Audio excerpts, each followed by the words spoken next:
Welcome to What's Left, a weekly political discussion challenging the mainstream left. I'm Eduardo Barca with co-host, teacher and socialist Andy Lipson and community organizing socialist Kenny Cepeda. We are online at what-s-left.webnode.com. Please subscribe, rate, review, turn on your notifications, share your favorite episodes wherever you found this episode, and jot down our information where you could find us or write to us. Thank you. Today, we will be discussing California vaccine mandates that have also been rolled out with vaccine passports, or many of the passports that are in the making. And we have a special guest today, Jessica from Southern California, who will be discussing with us the details of what is going on in California as we're seeing these mandates aggressively pull out all ways to be able to administer or document or track how people are being, how people are going to be utilizing the different ways of digital passports or the immunization cards that are beginning to be used when entering any indoor venues, as we're seeing aggressively being used here in San Francisco. So we're excited to be having that discussion today. Jessica, welcome. Thank you. Glad to be here. So maybe we can start off with some intro or background into how you started on your journey or researching these, or what do you know about these mandates, passports that you can give us insight into, Jessica? Sure. So I came at this through an education lens, like when 2009, during the American Recovery and Reinvestment Act, a bunch of money was printed, a very similar scenario to what we see going on today. There was a bunch of money printed, and then we innovated in all sorts of ways, energy, health and tech, and education. And back in 2009, as both an educator, I've taught at the UC State and community college level for a number of years. And I teach English, writing, rhetoric, critical thinking. So freshman, sophomore, essentially. And when it first rolled in, Common Core, I, as an educator, was a little bit concerned about corporate takeover of education. And I felt like it was problematic to see kids through the lens of data, right? So that was something that, initially was sort of my push into activism. And I don't even call myself an activist, but into that space where I'm watching what the government's doing with money they're printing and how they're spending it to help us, but really ultimately it's imprisoning us in these strange digital systems. So, flash forward a decade and we have a pandemic. And one of the first things that happens is this money gets printed in the trillions. It makes 2009 look like child's play. So immediately I'm reaching out to some of the people I haven't talked to, for 5, 6, 7 years. And I'm like, what are you guys thinking? This is weird, right? And what's going on? And so from there, it was just sort of a slow unfolding for us of following the money. So that's what we did. And in Orange County in particular, I have there's a small group of us.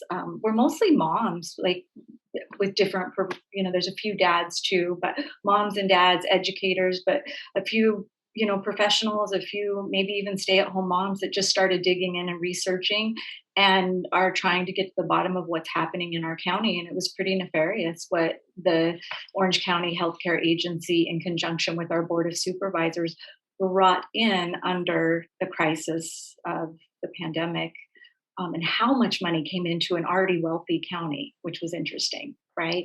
Disproportionate amounts came into Orange County. So that's sort of how we got into all of this. And then, of course, with the vaccine passports, Orange County created the first app before the state created one, San Francisco, LA. So it was interesting. Why is Orange County a conservative county, right? When you have all these conservative states that are saying, we're not doing this, no way. But for some reason, Orange County forms this partnership. And that's, where we entered in is through the partnership with, it's called Othina is the name of the application. And I'll talk about that in a minute. So. Yeah. And Could you say something about who are some of your collaborators, or are you able to talk about who some of those folks Yeah, are? so in terms of online, like in terms of who I initially was speaking with online, Julianne Romanello is somebody I reached out to very early on. I don't know if you're familiar with her. Allison McDowell, we initially, and another woman, Kristen Faddick, which I think you guys all familiar with online.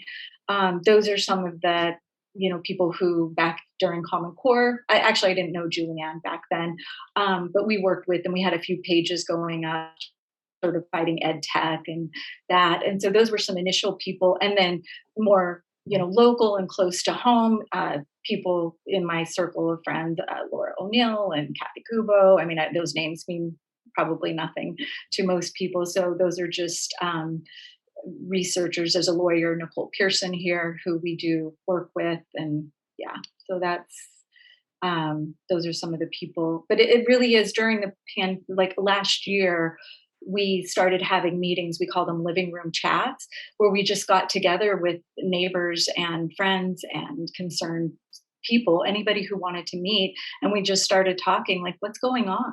Right? Like, this isn't making sense. Things aren't adding up. And so, it's like one thing led to another, and Orange County just happened to be very central to the vaccine verification system. And I know that Allison started looking at like ed tech and like the data collection and all those sorts of things like 2016, 2017 is when I first saw some of the stuff. Were you at around that same time starting to have those same concerns, or even earlier? Yeah, so we were like around that same time. That's when I met Allison, and I don't know her. Like, I'm not super close with her, meaning I'm not talking to her a lot offline, but online. So I don't want to claim to have like some close proximity, but I have followed her work for years. And then she created a page with another teacher from Maine, Emily, who was also a blogger during that time. And it was about competency-based education and why that's so dangerous. And so that's where a lot of us came to know each other, is through that page, which I think Allison was one of the admins on that page. I adminned with Kristen Faddick the Californians Against Common Core page. So for a long time. Yeah. And I was kind of quiet in the background. Like, this is so not I'm not big on public, but whatever. I mean, like, we have nothing to lose, you guys. Like, it's, My question was going to be similar, Jessica, where it was, when did you get started, or how did you become aware of this? What got you so interested to be so aware of it? I mean, you said you're a mom, and is that was initially it, or was it just because I mean, it's not common, I think, for a lot of people who are let's just research all this on data collection that they're doing on us humans from big giant techs and the government. Yeah, I think it's funny because it's like when Common Core rolled out, one of the things that most interests me, which is funny because if you ask my husband's an IT guy and I'm his worst user, right? He says all the time, he's like, oh God, I hope it's not a tech question, right? So I'm the least tech savvy person that I know out of my group of friends, but for some reason, the data collection and the way that they wanted to use behavioral data, and that they were shifting the education system from a, kind of subject-based disciplines, right, to this sort of very loose, airy behavioral, right? We have the core districts in California. They were in our most urban cities, and they were our most eclectic demographic and our poorest demographics. And that's where they targeted. That's where they put in those core districts and started pushing the social emotional. And then through the connection with Allison McDowell's work, figuring out it's because social emotional data changes continually over time. And if we are the new product and data is the new sort of gold mine, they can harvest forever off of creating changes that humans need to make in order to keep the little gambling scheme going for the markets. So that was, so when this came in with the passports, I quickly, for whatever reason, I saw how strange it's health data. They're digitizing the healthcare system. What I didn't know is that during 2009, the American Recovery and Reinvestment Act, it put billions towards health IT, right? And I'm going to show a slide a little bit later on called Smart IT, where in 2009, at the same time they were digitizing our schools, they were also in the process of digitizing healthcare and creating electronic health records and getting everything about us up into the cloud in terms of our health. So I guess for me, it was that context of education that this rolled in, and I thought something's really wrong, and then I think I have kids, right? And it's like, I don't want my kids in a world where you have to ask permission to move about, where you have health standards set by global entities that are really far away, and you have no say about if those things are really good for you or not, right? You just have to roll with it and show your path like a good citizen. And so. And Kenny, do you have any questions before Jessica gets into the presentation? I think it'll be for later. I mean, I just, it's more on the lines of, comparing, like surveillance from like the NSA, right? Like that created an uproar, in how, these even more insidious type of surveillance, right, for market use is being accepted and welcomed by and large, by many people. And so, I'm just curious, maybe we'll answer that later, but, like, do you see a difference between those two things? And also, how do you speak about that? How do you reach people? Yeah, no, that's a difficult one, but and there is a direct parallel that I found that made sense to me. So you have the Patriot Act, right? And most of us this is horrific. Nobody wants that. So in April of 2020, John Ackerley, who was the technology advisor for George W. Bush during 9/11, he wrote an article early in 2020, and I have it in the presentation. I probably won't pull it up for the sake of time, but he basically talked about, right now there's a lot of calls for a Patriot Act for healthcare. Right. And you think about 2000, you think about 9/11 and the invisible enemy, right? Or the terrorist. And now we have a new invisible enemy, but it's in us. It's in each of us. So the thing that has to be followed and watched on an ongoing basis is us. And so Ackerley talks about how, that's very un-American, and it's very, most people aren't going to stand for a Patriot Act for healthcare. But then he goes on to say, but we think we have a way to let people own their own data and have control over it, and that they will choose to share it for the good, right? For the common good and for the benefit. So it's this trade-off, right, between risk of being human and alive and letting powers that sort of move the world protect us versus us being willing to live in a world where we could die at any given moment, which is always the truth, right? Mm-hmm. So yeah, and I guess so there's the connection is that if you listen closely to what the people in control are saying, they are telling us exactly what they're doing. Just nobody listens because we're too busy fighting each other. This, you can edit this out if you want, but I'm going to say this. This right here is Informed and United, and that is a small group of parents, professionals, educators, concerned citizens that have come together over the last year, and we are working together in order to research and kind of push back against our Board of Supervisors in the Orange County Healthcare Agency. So I took that swish out for the rest of these, I hope. So one of the projects that we were working on, so tacky, but one of the projects we were working on is this health passports and biometric surveillance, right? And as I mentioned earlier, a lot of this came into focus for me through the work of Julianne Romanello, Allison McDowell, Kristen Paddock, some of these people who had been involved in the education fight for years. So in Orange County, I'm going to just, they created a vaccine verification system that was funded back in May of 2020, which is crazy, right? We're just months into the lockdown, and Orange County receives $554 million in coronavirus relief funds. And part of that money was going toward what they called a vaccine health passport.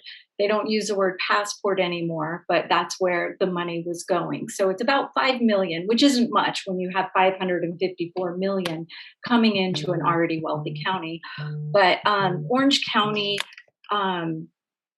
we still can't find much of this money. In our group, we have a high-level forensic accountant, and you cannot find all of the contracts where this money has been spent. And it's government money, so everything should be available and public for us, but it's not. So anyways, that's where all of this comes in. I'm going to go through some of this quickly because it won't be as interesting to everybody. But one of the things that was most interesting about this vaccine verification that Orange County created was it was a small app called Othina. And they wanted Orange County citizens to believe that Othina is just a local little startup company, that it's not anything big or nefarious. It's just this little tiny company right out by the spectrum in Irvine, California. So when you look into this more closely, Charles Rockefeller is the head of partnerships for Othina. And these 4 gentlemen that you see on the screen actually started CuraPatient Othina. So that's a little bit confusing how those names work. But essentially, Othina is our vaccination registration app, and it's powered by CuraPatient. CuraPatient is a very powerful AI health platform. So artificial intelligence health platform. So the first question I asked is, why do we need an AI health platform to run a vaccine scheduler? Right? That was one of my first questions. So we started digging into this a little bit more with our group and came up with the answer to that. So anyways, again, Charles Rockefeller, that's important later. So the app is made of 3 layers. And so these are how these software as a service apps work. And Orange County's is more advanced than what you are going to see coming in through the state verification system and through maybe even some of the smaller. I looked at San Francisco's for you guys to see what apps were being used for your verification system. But the reason Orange County's is a little bit more sophisticated, or a lot, I guess I should say, is because of the way it's layered technology. So when you think about software as a service, right, app or platform, essentially it's an application with several applications inside of it, and each application is powerful in and of itself, but then you layer them and you create these really powerful systems. So we have Othina, which is going to which has registered a lot of Orange County for vaccination. And then on the other side of Othina, once you get your vaccination, you have CuraPatient, and that is this powerful AI health platform. And it can essentially follow a person from patient under investigation, which is a PUI, and that's where you're pre-symptomatic or you're beginning to have symptoms. They can start tracking you. And the idea is they can track you all the way through the curve of your illness and beyond. Right. And then this is protected by Virtue. This is that John Ackerley's company that I was talking about. And that's how the data is secured, follows HIPAA guidelines. And that's how they're getting away with keeping all of this data in the cloud, is that they have a very powerful watchdog watching it. So that's an example of what this looks like. So in terms of Orange County. Well, can I please. Yeah. So first of all, does Othina mean anything? You know what? I looked it up, and I don't. And maybe somebody else is going to chime in at some point and say, "Oh, it means this." But I did look it up just because it's it's not Athena, it's Othina. So I didn't see anything in particular for that. But good question. And the other thing is do you have do you know why it would be that the system in Orange County is so layered and integrated with these apps versus, say, you're saying one in San Francisco, or why that they would be simpler, if you will? The only thing I can think is that Long Nguyen, one of the gentlemen who owns Othina with Charles Rockefeller, does live in Irvine. He is based in Irvine. So one of the players is in Irvine. There could be something as simple as that. But it could also be, which I kind of suspect, but I could be wrong, that here we're a really conservative county. If you can get a vaccine verification system up and running in a conservative county, there goes California, right? So that's what I think. So Jessica, do you need to answer that call? It's okay no, if you have to. It's fine. It really is okay if you have to. It's totally fine. I'm gonna just turn it off because it's all right. Well, just letting you know, because I have a small child and my nephew. That's exactly what it is. It's a child. So.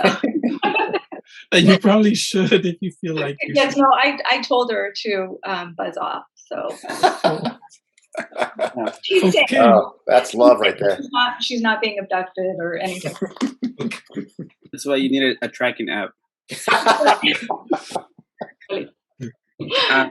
I do have a question about how this application adheres to HIPAA. I just find it interesting, right? Because HIPAA is supposed to protect medical information, yet right now we are being forced to disclose that, to access like places. Yeah. So I'm kind of curious as to how they get away with that, or what kind of plays there. So let me go back one slide. So Virtue, this company, right? They adhere to all HIPAA regulations, as far as I understand. And again, please, everybody, do your own research, because there might be things I'm not understanding. Like the caveat at the beginning, I'm not the most tech savvy person, but checking this with a couple people who are more technically inclined, that this company is what's protecting. They adhere to HIPAA and government regs. It's somebody, Ackerley is somebody who worked directly as a technology advisor to Bush during 9/11 and the creation of the Patriot Act, right? So he's intimately involved in those types of scenarios. And then also the other thing that's interesting about it, when we get into what actually is in the QR codes and the way they are using electronic health records to say that we ask for them to be created and then they're ours and we own the data, then if we own it, we can share it with anybody that we choose to share it with, right? We no longer have to get permission from our doctors or from our hospitals, that it's our data, we own it. They're giving it to us to own and to share voluntarily. The only problem with that is it's not voluntary. I don't want to share it, but I can't work unless I do. I don't want to share it, but I can't go to that concert, right? So that's a lot of what's happening. Then in terms of, is this data being monetized through Cure a Patient? That's something we're still looking into in Orange County. And we are almost 100% sure it's being monetized. We just can't figure out how or exactly in what form it's being monetized. Hold on one second. I am going to get that. Give me one You're second. fine. Yeah, you can edit this, right? That was. No, I'm keeping that. No. That was all about Paragraph. I have a 13-year-old starting school tomorrow, and she wants to know if she can wear some earrings. That's staying in the episode. I mean, yeah, she doesn't know the world's going to hell in a handbasket. The earrings are most important right yeah, now. right? Exactly. I love it. It's like, let's see the world through those eyes. Yeah. So in terms of like, are they monetizing this? This is directly from the contract for Orange County's Cure a Patient. This gives us an idea of what they're after with these passports, because they will all eventually be expanded. They can track patients. They can schedule your vaccine.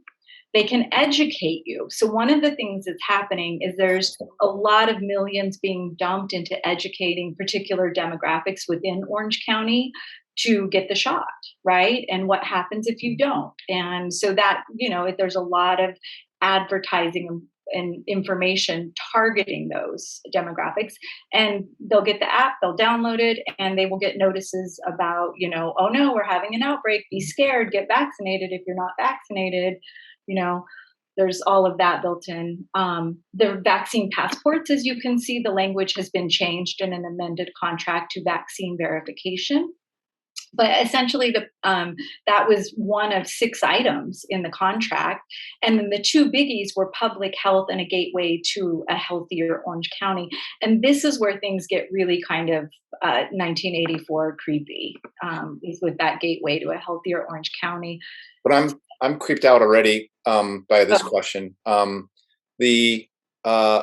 then, like the education, are you saying that the AI is responsible for curating the information it gets about me to then figure out what information it puts in front of me to move me in a particular direction? Is that the way this is working? Or right now, not exactly. The education that they're being targeted with are actually coming in, as far as I understand, they're coming in through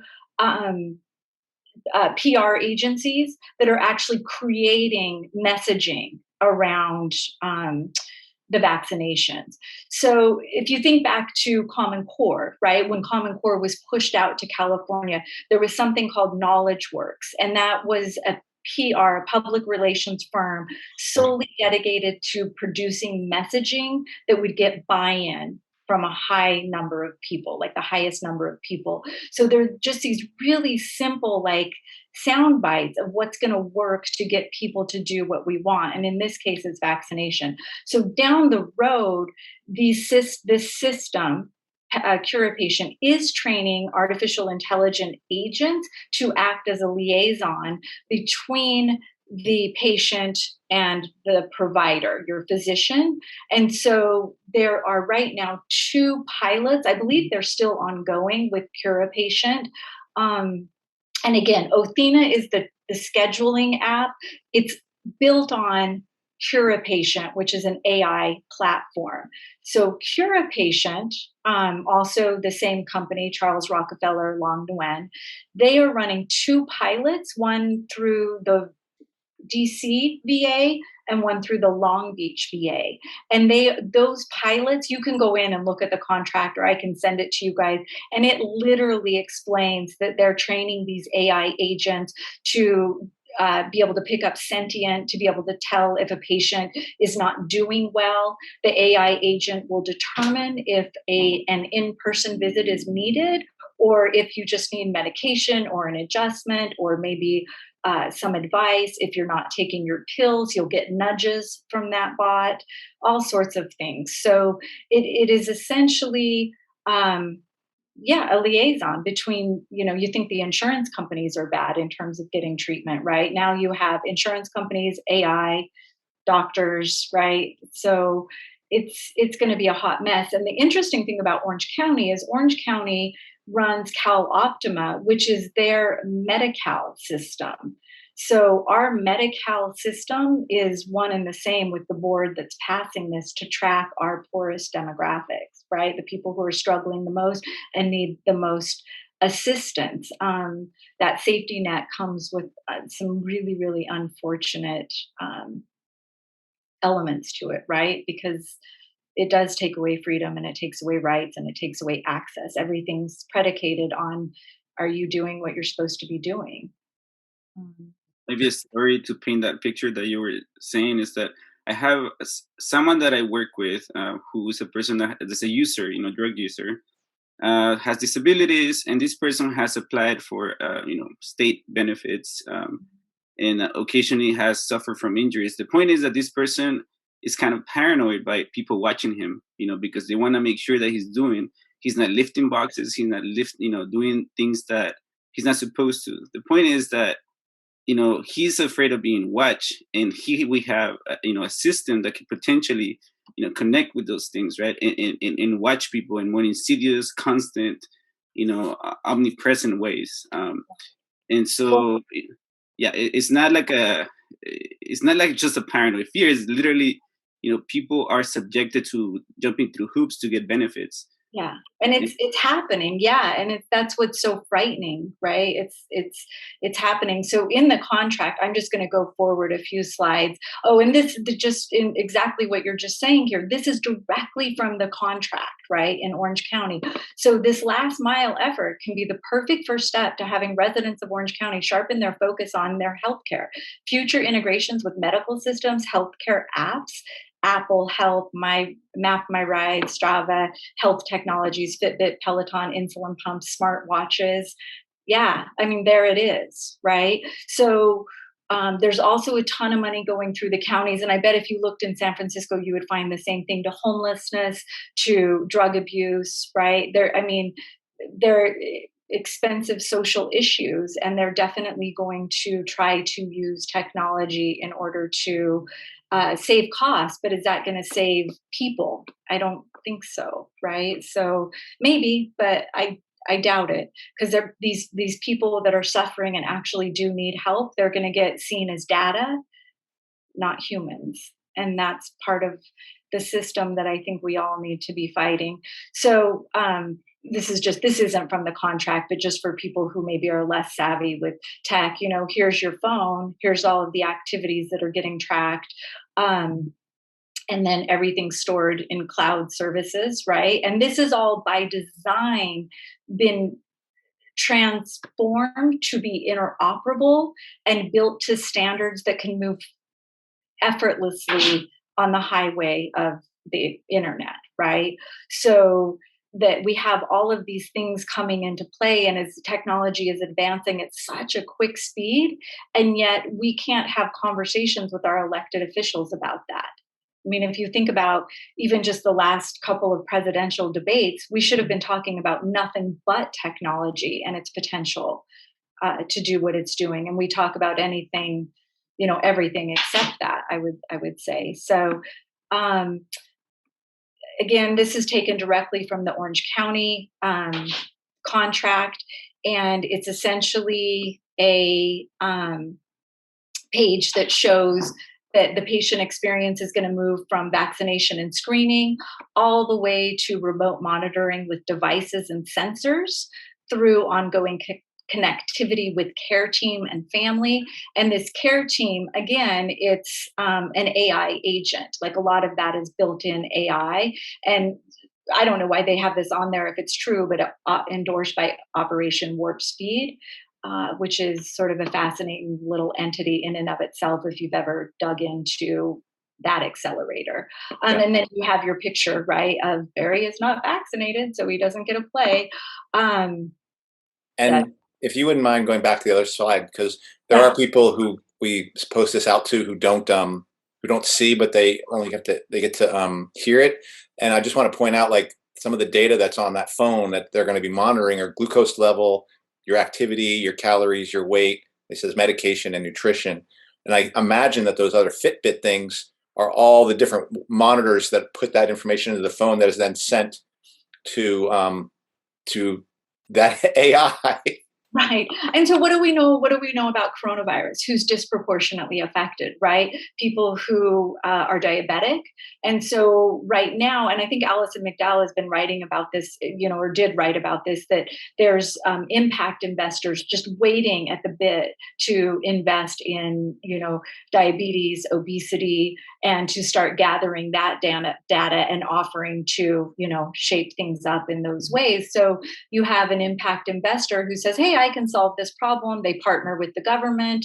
The government pays a nominal fee for something that would be quite expensive.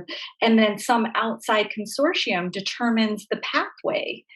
And the individual has to stay on that pathway in order to get said services, right? So you're sick, you're desperate, you need help. And you get put on a pathway. And I always tell people to think of those pathways, they call them pipelines, but I love that metaphor, right? Because that image of a pipeline, there's one way in and there's one way out, right? And everything along the way is controlled and determined. So you, as a sovereign, autonomous being, aren't dictating your own future and where you're moving. You're being told exactly where you need to go from where you're at, right? Single pipeline. And you don't set the determining factors along the way. That's somebody else who does that for you. And not just that you don't determine it, but what does determine that outcome is really based on somebody making money out of this investment. Yes. And that is the driver. The driver is not, are you getting better? The driver is, did the investor make money as a result of you going through the pipeline?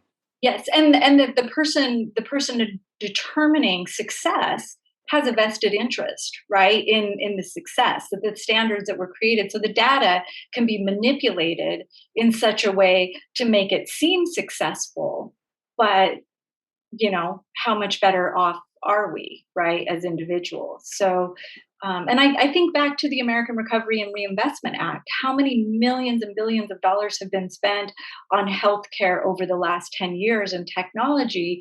And has whose lives have gotten better?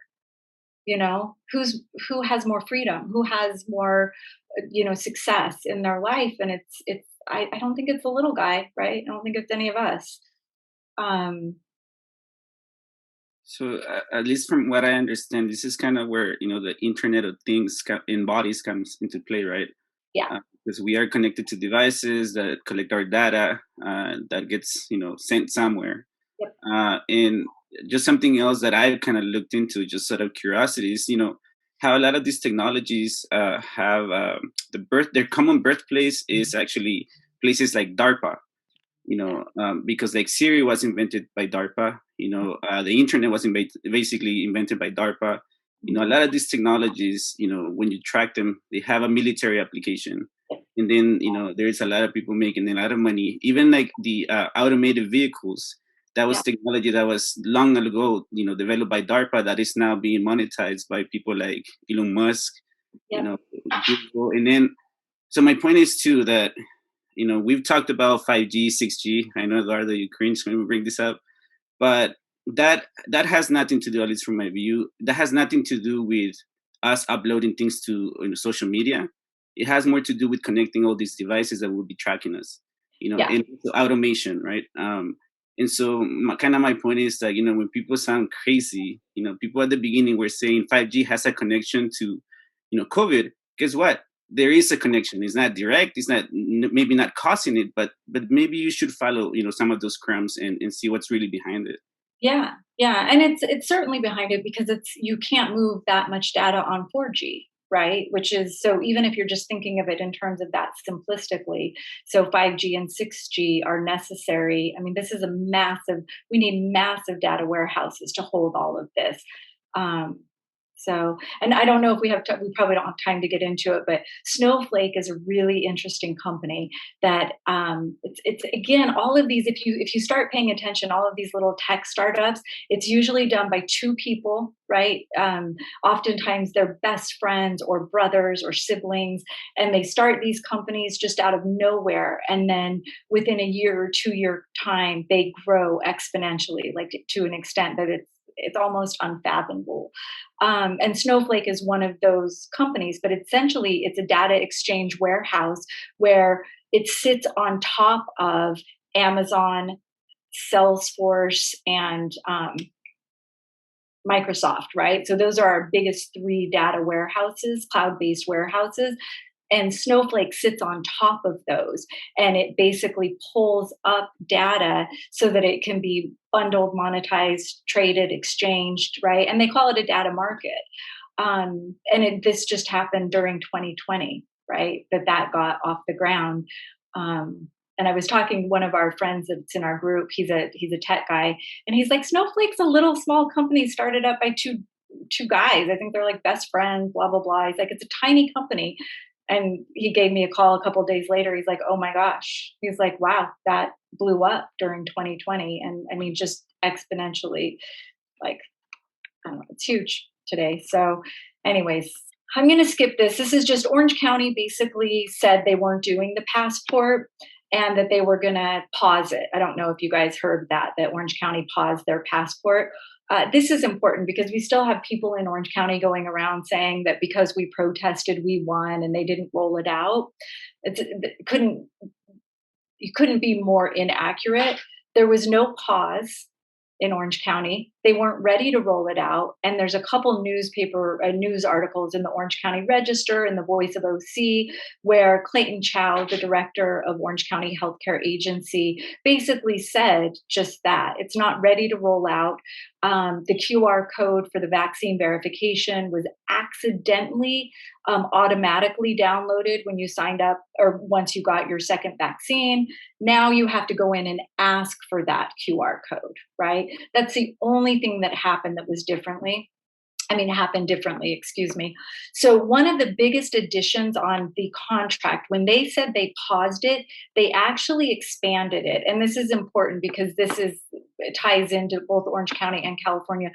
But the Cura Patient platform went from 100,000 users to 3.5 million users, which is essentially all of Orange County. So we now have a platform that can manage the entire county if needed, right? So that was an interesting move.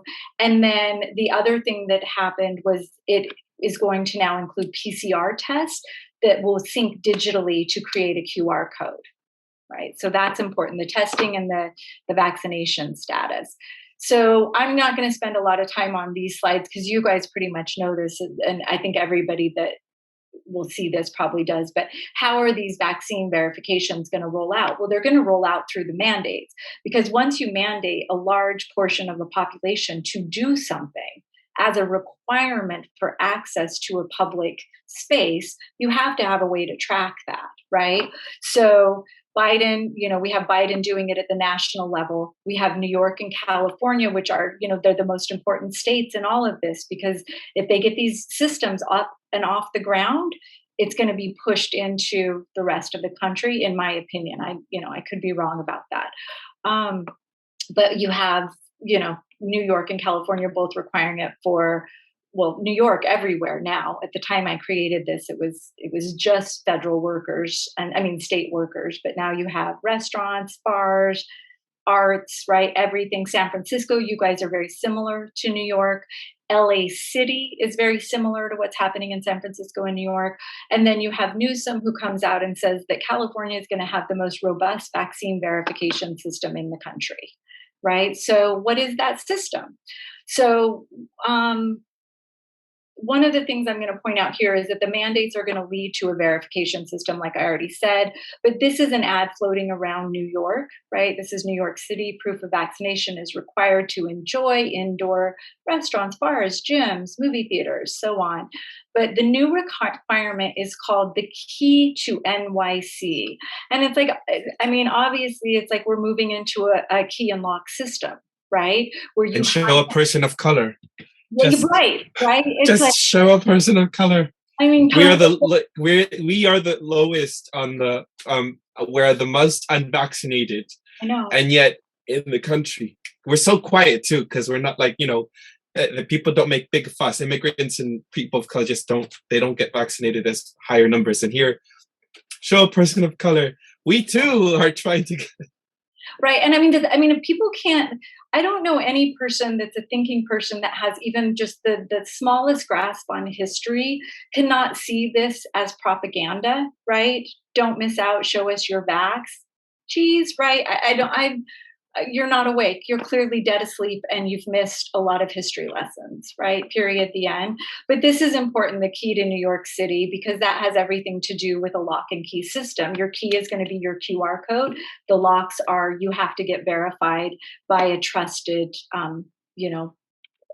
person to unlock that, which I'll talk about in a minute. So obviously this is all going to be rolled out in the United States as a system that is sort of managed by corporations, businesses. That's why they had to shut down small businesses, because they might not go along with this, right? Whereas the big corporate sort of big box stores, they can push and get them to do it. So all of these mandates where they first came out, Google, Walmart, you name it, Salesforce, and then our schools. And one of the things that's interesting about our university system that people don't think about a lot is that so you have the faculty and the employees of a university system or a state system. That's one thing for an institution to mandate all workers, faculty, right? But they're actually mandating it for the consumer, which is the student, right? The person who pays for their education and sometimes pays, exorbitant amounts in order to go. So that is a pretty bold step in terms of mandates, right? That it's not just workers, it's students, and that means consumers. So now we've moved into a space where organizations, whether they're public or private, can set requirements for the individual about their health So it's a little freaky. So all along in the United States, they've known they cannot mandate these vaccine verifications federally. They can't even necessarily do it at the state level. The only way to get it through is with local businesses and public private partnerships. So that's what they're going to lean into very heavily. And that's what the mandates are about, right? We're still in an emergency state of an emergency here in California. Actually, I think across the country. I don't think there's hardly any states that have actually lifted their state of emergency. And so under that, the federal and state governments can push their businesses to, enact these mandates. So this is where this sort of gets into the meat. We already are clear that freedom of movement is going to be limited by the vaccines passports and the testing. Those are two ways that we are going to be controlled in this new normal that we're moving into. So who's behind the vaccine verification system? And this is where it gets a little bit heady and a little bit complicated, but I'm going to try and keep it as simple as possible.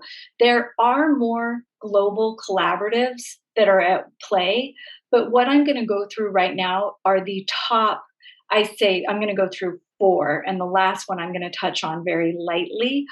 But what I'm going to show you over the next few slides is how Orange County's digital passport or verification is identical to San Francisco's, is identical to New York's, that underneath whatever app or wallet you're putting the digital ID in, or you could print it out as well, that there's a framework that's layered over that, and that framework is one framework, right? So that we have to be aware as people, the citizens, that we are about to enact a national/global registry for health.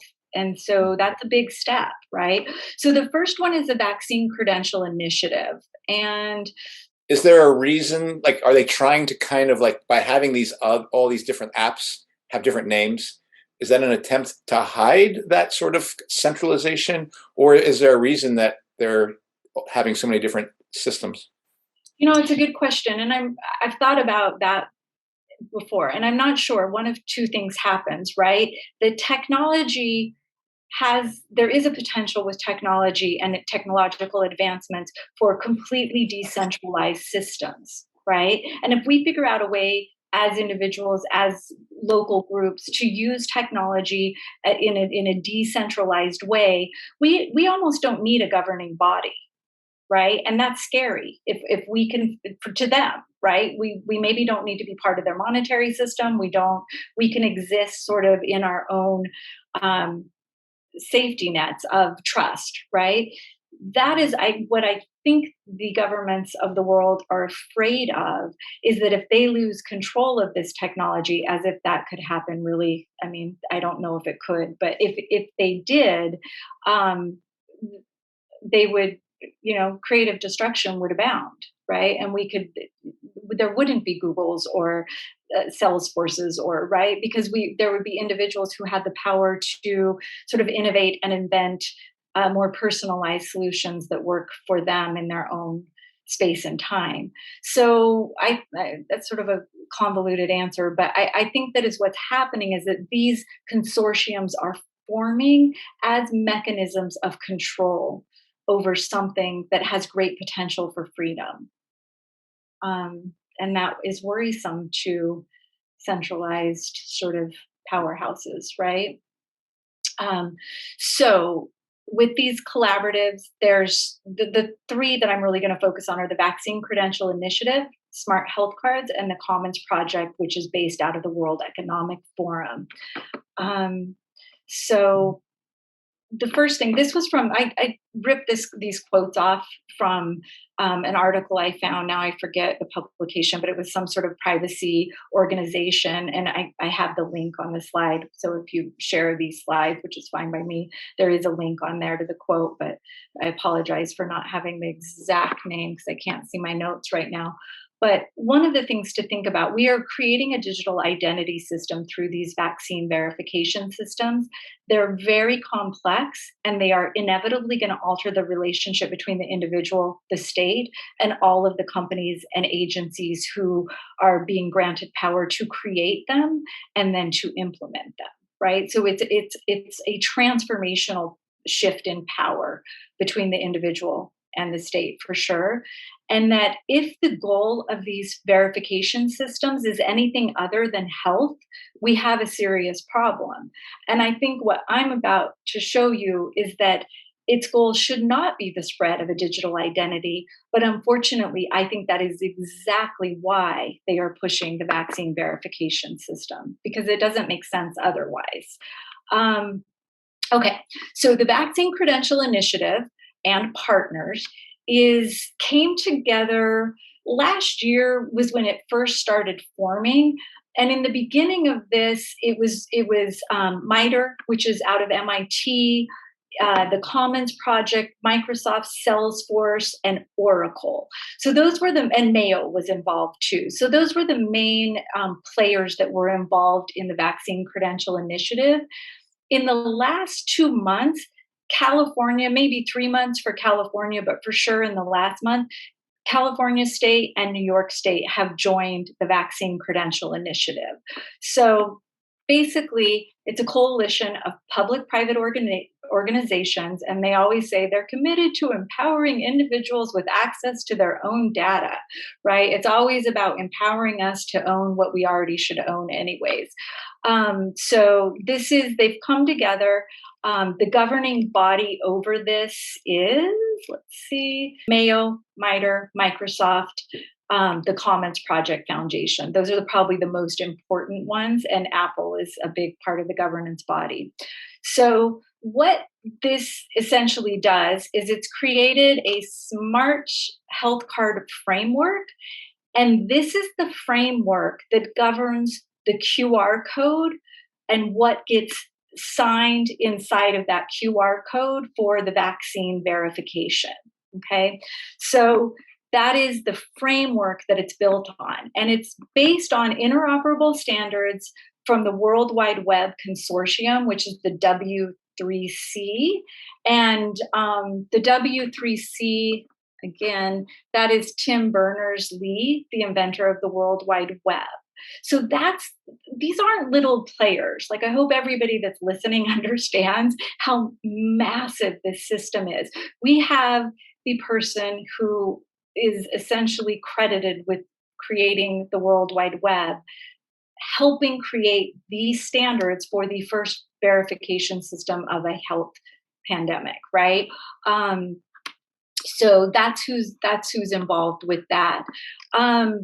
I think if anybody wants to click around on this, you're going to see, what they're about, what they're doing, news. There's a lot of information on here that I won't have time to go on into right now.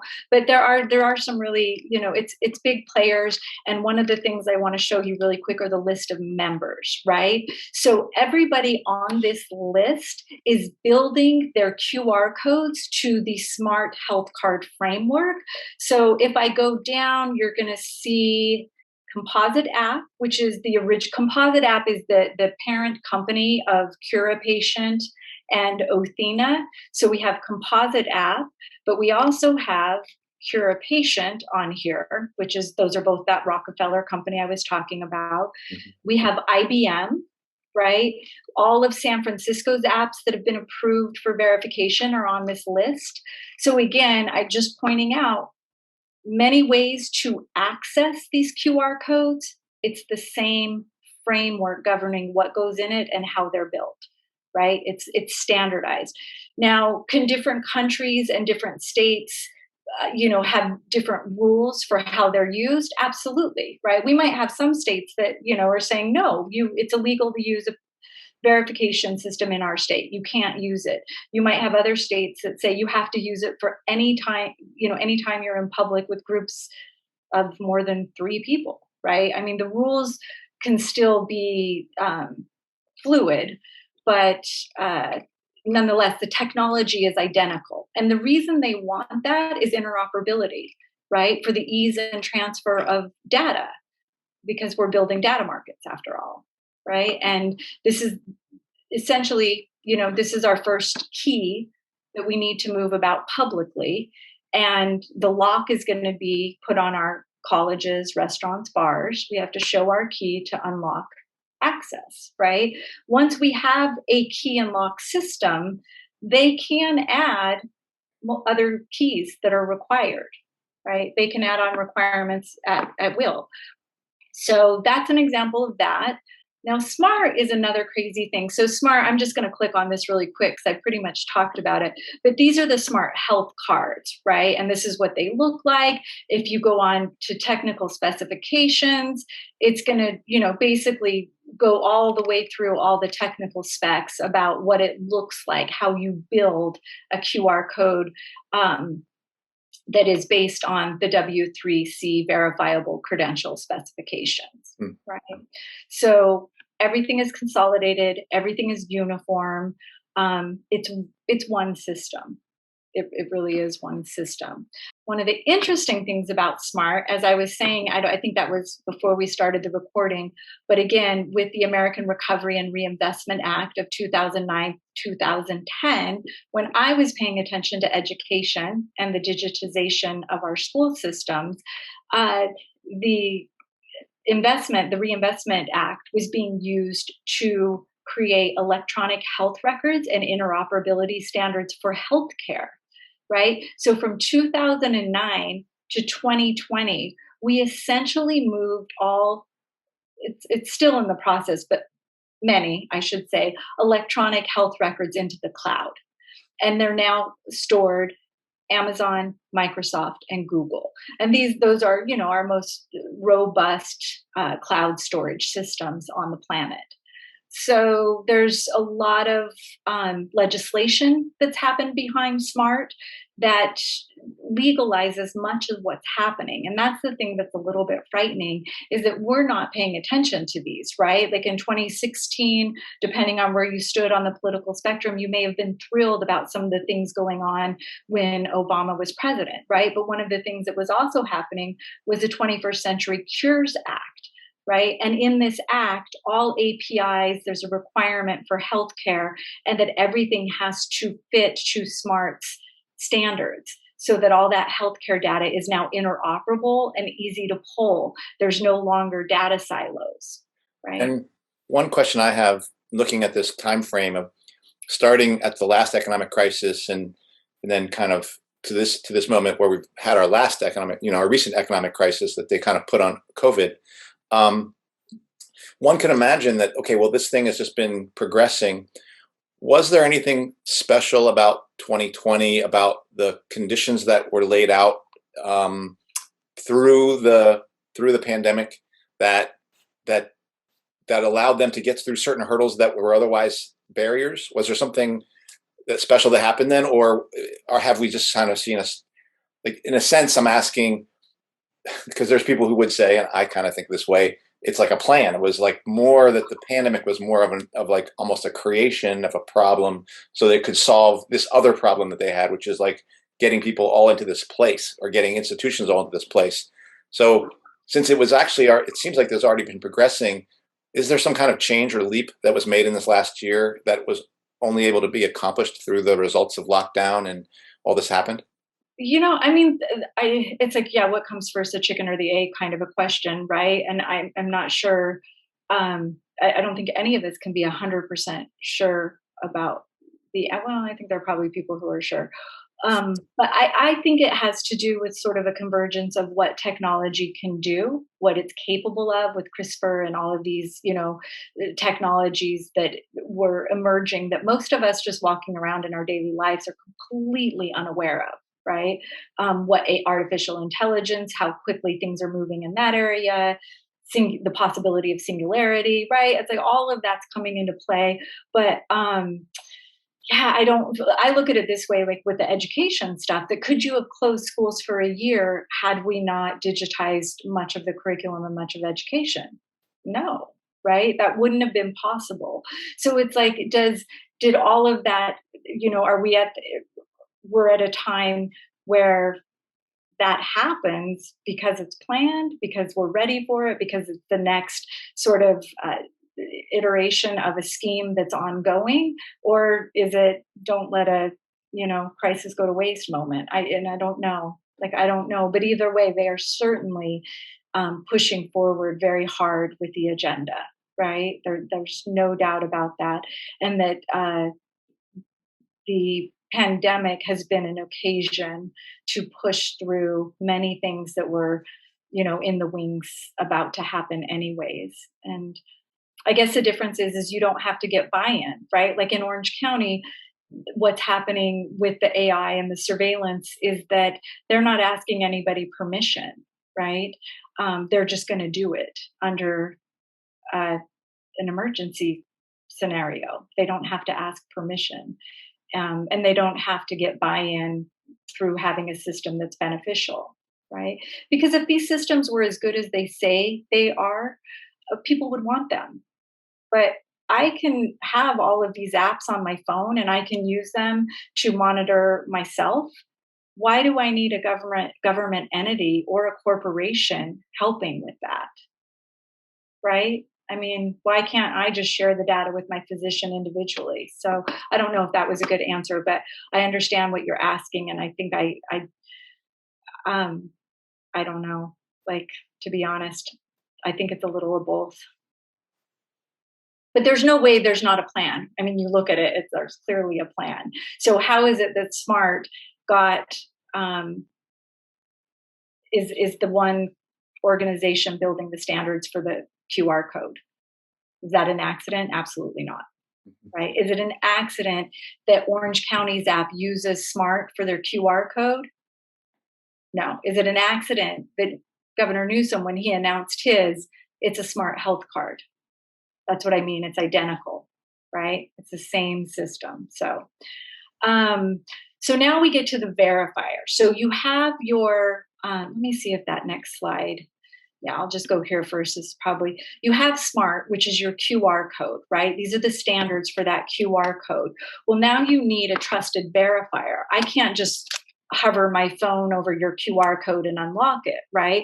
Because it's got a private signature inside of it. And that private signature comes from, if you download it from Epic, from your health records, if you download it through myturn.gov, right? It's got a state signature in it, and you have to have a special app to read that. So the Commons Project is the trusted verifier. And this is where it got interesting for me with Orange County, because what is the Commons Pass, right? So the Commons Project is a Rockefeller-funded initiative. It's a nonprofit organization, and their whole purpose is unlocking the full potential of technology and data for the common good. So what they've built, they have 3 projects. Let me see if they're on here. They have Common Health, right, which is one of them. And this is going to be similar to what I think Orange County is doing, where it's a health ecosystem, where it's able to track you at the level of your Internet of Things kind of stuff, right? And so this is in partnership with the University of San Francisco. And then you also have, out of the Commons Project, they made a Commons Pass, which is similar to what Othina did for Orange County, where this is the QR code.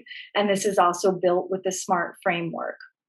Okay, so the other project, and this is the one that matters to us in California, is you have the SMART Health Card Verifier. And so if you look back at any of the articles that were published when Governor Newsom announced that we were going to have a vaccine verification system, all of those articles talk about, I think, SACB had one. I mean, there were many, but Los Angeles Times, and they all mentioned the SMART Health Cards. And then they said there is a nonprofit organization called the Commons Project that is going to verify the QR code. So on one hand, you have the creation of the code itself, the key, and then you have the app that can unlock the key. So I listen to political people, governors, mayors, et cetera, speak on the news. And they always say things like, oh, it's going to be so expensive for businesses to get this system off the ground. No, it's not. It's been built, it exists. It's as easy as downloading an app. And that's what that smart transformation over the last decade has done for us, right? We don't have to have these expensive systems because it's all cloud-based technology built to interoperable standards. And so let's say, my gym down the street wants to start passports. They make me download the QR code, they download the verifier, and we're good to go. You scan on your way in. You don't even necessarily need a human being standing there to scan, right? And then they have ways where they can have multiple scanners, at a sports arena or a concert. You can imagine people just click, click, click, right? A subway, all sorts of things. So that is the Commons app. So this is San Francisco. So, and you guys might have some questions here. So this was posted August 2021. And this is just stating that you are going to have a digital vaccine card. And here are the list of companies. If you choose not to use myvaccinerecord.gov, which is the state's QR code. And if you download it from there, it's a smart QR code that you're getting onto your phone, and it's going to go into your wallet, right? If you want to have an app, you can download Bindle, Clear Health Pass, Commons Pass, Vax Yes, UC Health, or MyChart, right? If you look at the list under the Vaccine Credential Initiative of members, which I check this against that list, all of these are members of the Vaccine Credential Initiative. So again, we've created one verification system, but it looks like there's many. And that's why we feel like, oh, big deal. I'm just going to download this one. I'll delete it if I want. And that's, in some ways, I was thinking about that term, trusted verifier. Mm-hmm. What they're trying to say is, I have my personal information. I'm handing it over to them. I'm calling them the trusted verifier. They're trusted because essentially they're trusted not to give it to you, a complete stranger, Mm-hmm. but I'm giving it over to them. Yeah. That's the part of this game here. Like, we basically, in a situation where previously we didn't have to tell them certain things about ourselves in order to be access to things. And now we're saying that, well, we're going to essentially give that up. We're going to kind of like let these institutions, whether they be corporate or state, they're the trust. That's what the adjective trusted is affixed to them. And yeah, it's not about them trusting us. It's, are we trustworthy? Right, because this corporate entity will decide. Right, and people do that with like their Fitbits, where they partner up and they share like how many steps they walk and things like that. And like, people can trust each other with the information if they choose to share such a thing. But what they're saying is, no, we're going to not share with anybody. We're not going to, but you have to give it to us. And it's like there's this giant gorilla of who's the last institutions that can be trusted are the ones who are saying, we all got to come through you to get someplace. Right. Yep. And who's, what's going to happen when you want to travel internationally, when you want to go, even travel across states. It's like, if you have a small app company that created it, that it's a little safer, more protected, but they're not part of this trust network, you're going to be locked out. Right. And so that's where the consolidation of power, I think, becomes problematic. I was just going to say, I was listening to KPFA, mainstream. They consider themselves to alternative here in the Bay Area, but I consider them to be leftist mainstream now. So the host of this radio show was saying that if he visits New York, that he would have to get the app pass for the airline, then the Excelsior pass for NYC, and the whole where his town is, the local. No, that's what's crazy about. No, so there is, these passes are interoperable. So if I'm part of one of these trust network, right? Like if I have the smart health card, I can go to New York And even though theirs is the Exclusier pass built by IBM, it's built to the same technical standards. So they're using probably, I haven't checked that, but I'd almost say 100% sure that their verifier is going to be the Commons app verifier. It can read my pass. It's one pass. They are trying to create an interoperable system that is seamless. So it's one pass. And right now, the only thing that's in that code, that key, is that I have been vaccinated and that I've had both, 1 and 2 of the Pfizer Moderna or 1 of the J&J, and that I'm not due for a booster. That's the only thing that's in it. And then my name, my birth date, and a biometric, some sort of biometric identification. And if the pass the key I'm using isn't a blockchain biometric ID, I might have to show a driver's license. So yeah, it's one. I'm not sure if this is the moment to ask that, but I mean, one of the common counters or questions that I get is that in order to go to certain countries, you have to show vaccinations, right? In a passport, so some people seem unalarmed. So what would you tell those people? Why is this different? Well, I mean, I think what is it? Is it yellow fever that's the main, right? The for certain countries, and then there's some other malaria, I think. Malaria, and right. So there's a number of them. So I think the difference is that is what I can see is that this is a couple of things. One, this is an ongoing crisis that doesn't seem like it's going to end, right? That we now have the technology to pick up viruses, their variants ad infinitum, right? So that they get to set whatever standards they want for global health. We have no control over that.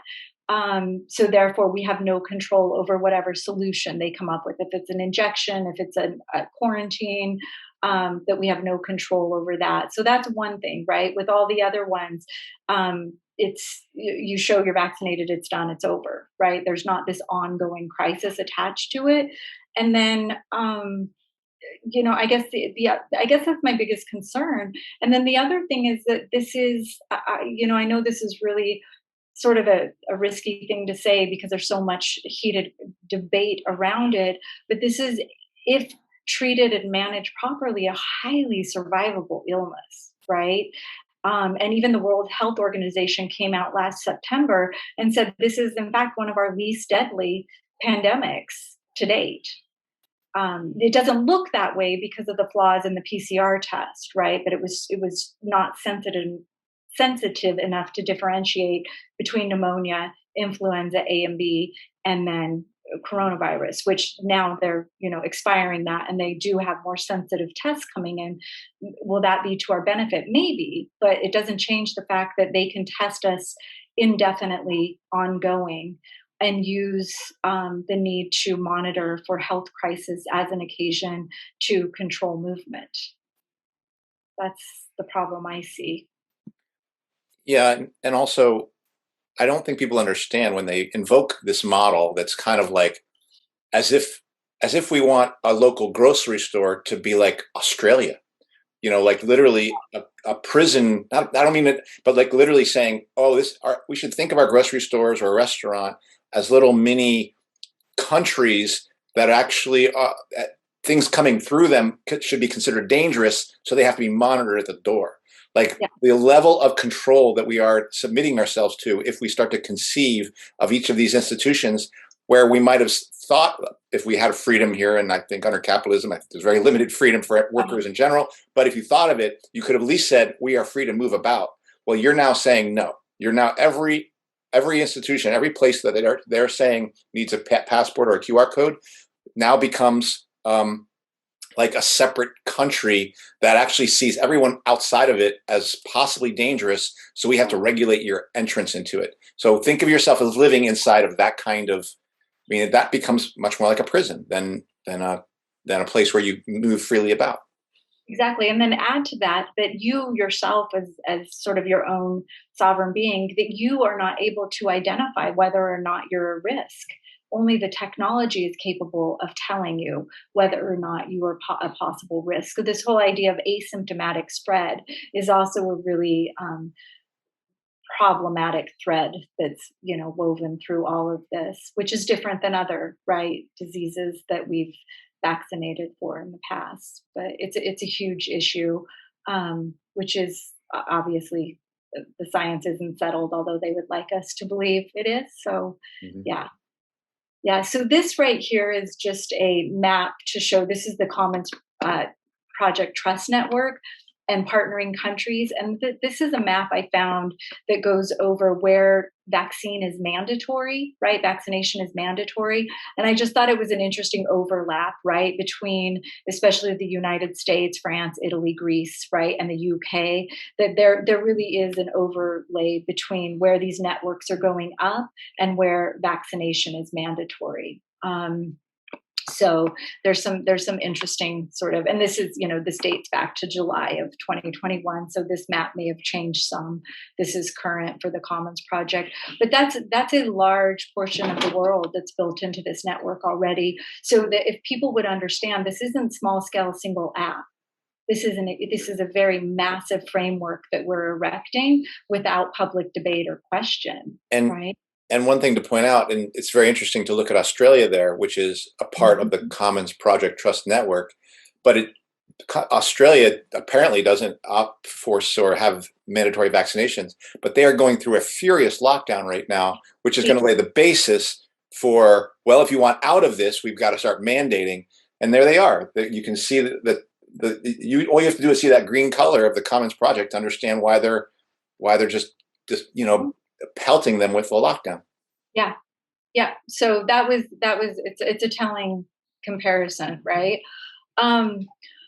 Okay, so this is where we get into the ID 2020. So what we've gone through so far is a vaccine credential initiative, which created the Smart Health Card, right, which is your QR code, and then the Commons Project, which is the verifying app, right? So the larger umbrella that sort of is over both of this is something called the Good Health Pass Collaborative. And this is a collaborative that is global in nature. I'll show you the players on the next slide. But the idea is that there are certain standards that we're going to need to meet for global health reasons moving forward. Right.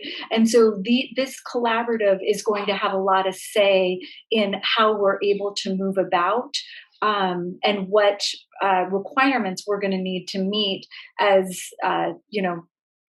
global citizens.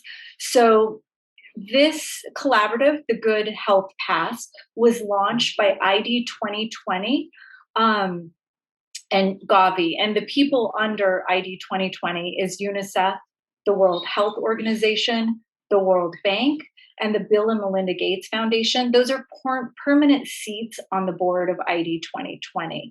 So again, the Good Health Pass is an initiative out of ID 2020. So when you think about that, you're like, oh, this is huge, right? In terms of organizational structure and power behind it. There's a lot of things that happen around ID 2020 and Gavi that changes, but the things that don't change are those 4 seat holders, right? And that's an incredible amount of power that's behind the Good Health Pass. So I don't know if you guys want to watch this now, but it's probably important. I think it's a 3 or 4 minute clip, and it is what ID 2020 is all about, which is digital identity. Right. And that's where we're trying to get to with these vaccine verification systems, is that we aren't just interested in making sure that people are free of coronavirus. We actually are trying to have a secondary, or maybe the primary goal is a unique digital identity for every individual on the planet, which is what ID 2020 was set up to do. Let's take a look at it. Okay. And this, by the way, is when you click on that, this is going to Accenture.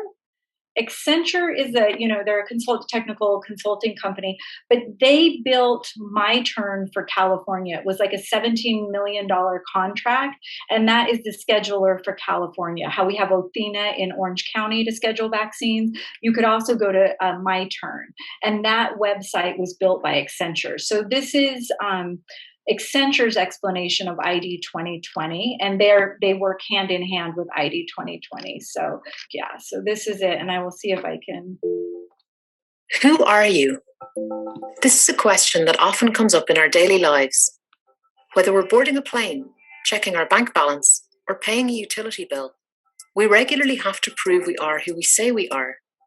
However, more than 1 billion people across the globe cannot prove who they are with any certainty. Many of those have never had a form of verifiable ID to begin with, and more than 15 million were victims of identity theft last year alone. With this in mind, we have developed a unique digital identity prototype to modernize identity management for organizations and individuals.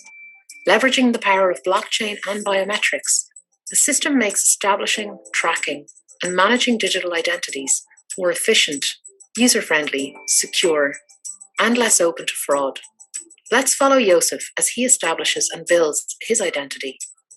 At an enrollment station, his biometrics are securely captured through his fingerprints, voice, face, or an iris scan. Then several steps are taken to create a unique identifier using multiple security protocols. This identifier is then recorded on the blockchain, which acts as an index with links to all applicable data. This makes it easy to locate, access, and share information without Joseph's personal data being stored on the blockchain. Using an application on his phone, Joseph creates a personal profile that's multi-factored and authentication secured. The app allows Joseph to generate his own set of public and private keys, which he can use to sign the data he sends to others. That way, third parties can be absolutely certain the information is his. Joseph shares the public key using a QR code. When he scans this QR code at the enrollment station, an official attestation is added to his profile and signed by a private key. This is the beginning of Joseph's living identity, an identity that he will build with each stamp he collects from his university, his employer, or from government and non-government agencies. The major benefit of this identity system is that Joseph is always in control of his own personal data. He determines which information is shared, who sees it, and for how long. Instead of multiple paper documents, he can use a single, easy-to-manage app. The system makes life easier for organizations too. It's interoperable with other databases, so existing identity data stays put. Efficiency for background checks is greatly improved, as an organization can choose to trust existing attestations instead of repeating the process. For additional security, there's also the option of checking data at source if the user grants permission. The system is also flexible. While this prototype has been created for a mobile device, the technology can work with or without connected devices. This prototype is the basis for our work with ID 2020, a public-private partnership committed to providing a digital identity to the 1.2 billion individuals living without a way to prove their existence. We believe it's the first step towards a digital identity that makes answering the question, who are you, as simple as saying, I am. Maybe people want, I'd be curious, Eduardo and Kenny, what you thought of that. For me,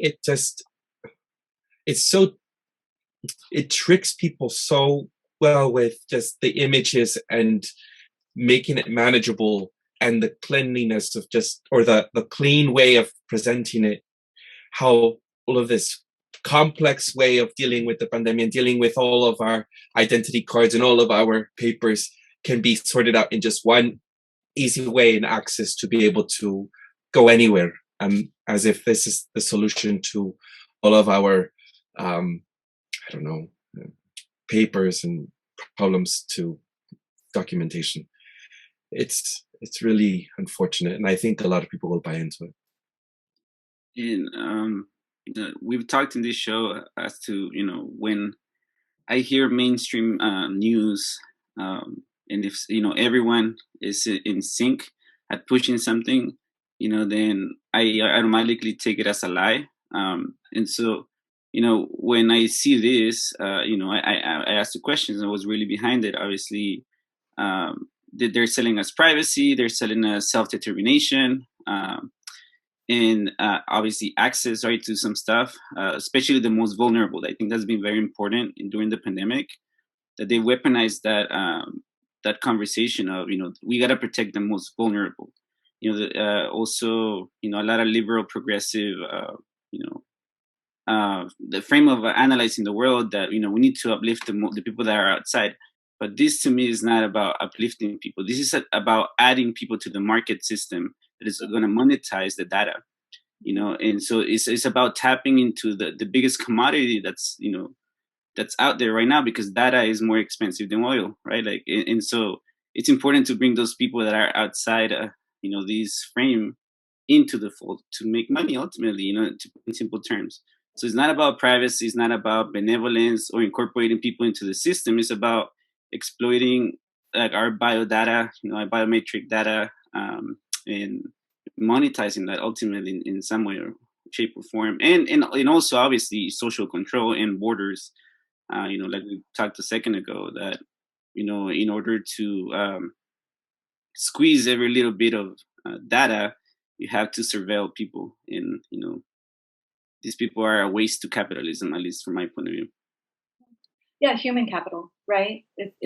And remember, keep in mind that ID 2020 is out of Gavi, right? And the whole point of Gavi is vaccinating, saving humanity through vaccination. I mean, that is the primary goal, right? They say health, but by health they mean vaccination. And this is, I think it was Alison McDowell who talked about, and if I'm wrong on that, sorry, Alison, but macro eyes with, in Africa, where they actually have a satellite system that is attempting to track kids to make sure they don't fall off the vaccine schedule. And it's such a bizarre phenomenon. If people would think about just sort of autonomy, and people living locally and people living tribally and in their own communities, that it's like they're not necessarily begging for vaccinations, right? They don't necessarily want to be injected. In fact, in a lot of these countries and places where they've experimented most heavily, they're terrified of what's coming in under the pandemic. And if people would wake up to that, the way that we are destroying life through synthetic solutions. Right. And the thing that is interesting to me was first that essential question that is posed by this thing of who am I? That's a college question that you're supposed to kind of like ponder, like Socrates, like you're supposed to kind of like, it's not supposed to have an answer in some ways. It's supposed to be something that's on, like if it means anything in terms of how we understand humanity and being human, it's an unanswerable question for a person. And here they're trying to provide an answer through a collection of data that is like these little boxes. And you aren't anyone until there's an institution that can tell you are that person. Because and what do they say? They kind of say, oh well, because of identity theft, we're saving it. And that's just such a false thing. Like identity theft is this thing where like we're spending our days worrying about my identity being stolen. I get, if my credit card has weird shit happens, the credit company pays for that shit and replace that. It's not my problem. It's your problem. And this is what I see them doing is like, again, creating little weird boogeymen that aren't even problems to just herd everyone through this thing where the only thing I could see here was how it made a clear case for how convenient the interoperable data is for institutions that we need to confirm who you. It's like, who are you? That's really the question here. Who are you? Like, and that's how it's being posed. And finally, like there was one of the boxes was education. And like when we think of education, we think of a transcript. But now that box in that education box is not just a transcript. It's everything all the work you've done from grade, kindergarten, all the way up to whatever age you are. It's all in there. Like it's all blockchained. It's all and it's just about whether or not a person can give an institution give an excuse to access it. And they don't need to have an excuse. They want to know who you are. So we're going to go dig and find that out. And it's extremely menacing, but it does frustrate me, like Eduardo, that they're able to like put this rainbow color of people there, to make it seem like it's, like it's something for all of us. I do think they'll get, at one level, they get away with it, but it's just intensely menacing. Well, and I think the thing that's that people should be so concerned with right now is that things are moving into digital spaces, right? And so we need a way to verify that we are who we say we are, and that businesses, people, interactions, right? That there's some sort of digital verification system that makes sense. Like, you can almost wrap your head around that and say, yeah, all right, so let's go with that.